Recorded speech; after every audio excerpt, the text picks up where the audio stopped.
The preponderance of evidence now points towards this coming from the lab, and what you've done is change the definition on your website to try to cover your ass. Dr. Fauci, I don't expect you today to admit that you approved of NIH funding for gain-of-function research in Wuhan, but your repeated denials have worn thin, and a majority of Americans, frankly, don't believe you.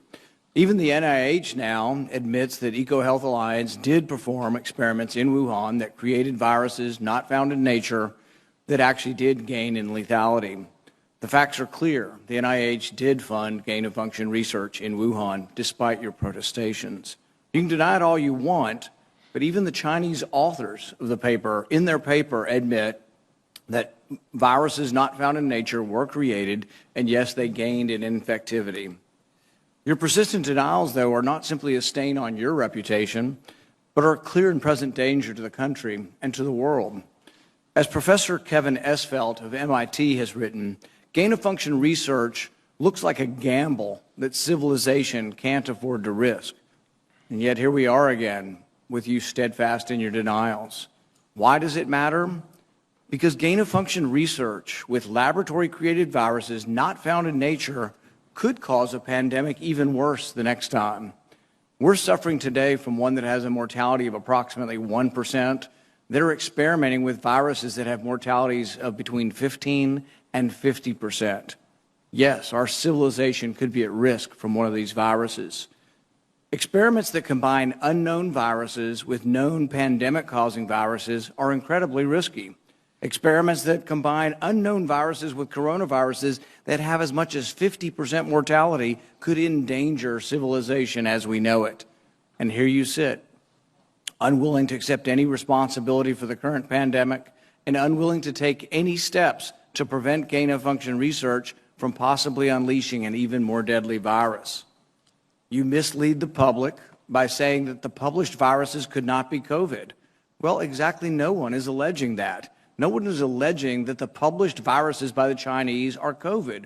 What we are saying is that this was risky type of research, gain-of-function research. It was risky to share this with the Chinese, and that COVID may have been created from a not yet revealed virus. We don't anticipate the Chinese are going to reveal the virus if it came from their lab. You know that, but you continue to mislead. You continue to support NIH money going to Wuhan. You continue to say you trust the Chinese scientist. You appear to have learned nothing from this pandemic. Will you today finally take some responsibility for funding gain-of-function research in Wuhan? Senator, with all due respect, I disagree with so many of the things that you've said. First of all, gain-of-function is a very nebulous term. We have spent, not us, but outside bodies, a considerable amount of effort to give a more precise definition to the type of research that is of concern that might lead to a dangerous situation. You are aware of that. That is called P3CO. We're aware that you deleted gain-of-function from the NIH website. Well, I can get back to that in a moment if we have time. But let's get back to the operating framework and guide rails of which we operate under. And you have ignored them. The guidelines are very, very clear that you have to be dealing with a pathogen that clearly is shown and very likely to be highly transmissible in an uncontrollable way in humans and to have a high degree of morbidity and mortality, and that you do experiments to enhance that. Hence the word EPPP, enhanced pathogens of potential. So when EcoHealth Alliance took the virus, SHC014, and combined it with WIV1 and caused a recombinant virus that doesn't exist in nature, and it made mice sicker, mice that had humanized cells, you're saying that that's not gain-of-function research? According to the framework and guidelines. So what you're doing is defining away gain-of-function. No. You're simply saying it doesn't exist because you changed the definition on the NIH website. This is terrible, and you're completely trying to escape the idea that we should do something about trying to prevent a pandemic from leaking from a lab. The preponderance of evidence now points towards this coming from the lab, And what you've done is change the definition on your website to try to cover your ass, basically. That's what you've done. You've changed the website to try to have a new definition that doesn't include the risky research that's going on. Until you admit that it's risky, we're not going to get anywhere. You have to admit that this research was risky. The NIH has now rebuked them. Your own agency has rebuked them. But the thing is you're still unwilling to admit that they gained in function when they say they became sicker. They gained in lethality. It's a new virus. That's not gain of function? According to the definition that is currently operable, you know, Senator, let's make it clear for the people who are listening. The current definition was done over a 2 to 3 year period by outside bodies, including the NSABB, 2 conferences by the National Academy of Science, Engineering, and Medicine on December 2014, March 2016.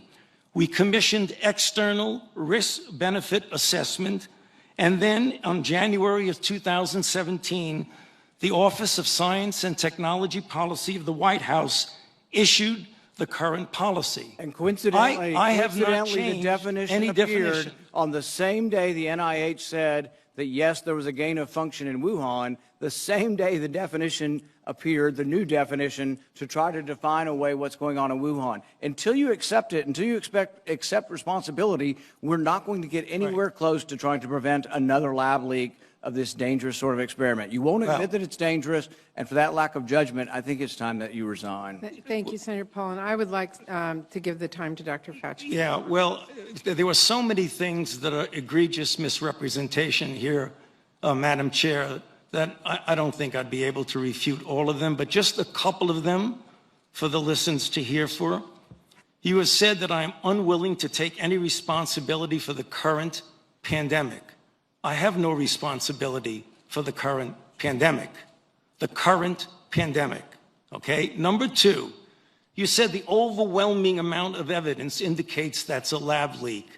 I believe most card-carrying viral phylogenists and molecular virologists would disagree with you that it is much more likely, even though we leave open all possibilities, it's much more likely that this was a natural occurrence. Third, you say We've tested 80,000 animals, and no animals have been found with COVID. Senator Paul, the time is for And Fauci third, to respond. you made a statement just a moment ago that's completely incorrect, where you say we continue to support research at the Wuhan Institute of Virology. You approved it in August of last year. No, your statement says, quote, I wrote it down as you were writing. You continue to support research at the Wuhan Institute of Virology. You were in committee a month ago and said you still trust the completely- Chinese scientists and you still support the research over there. You said it a month ago Senator in committee. Paul, I have allowed Dr. Fauci to respond. You've had your time. I'm going to give him He's going to one be more minute. dishonest. He ought to be challenged. Senator Paul. Thank you for watching another Tatum Report video. Make sure you subscribe to this channel. Subscribe to us everywhere on social media. And if God has put it in your heart, give us a donation. See you on the next video.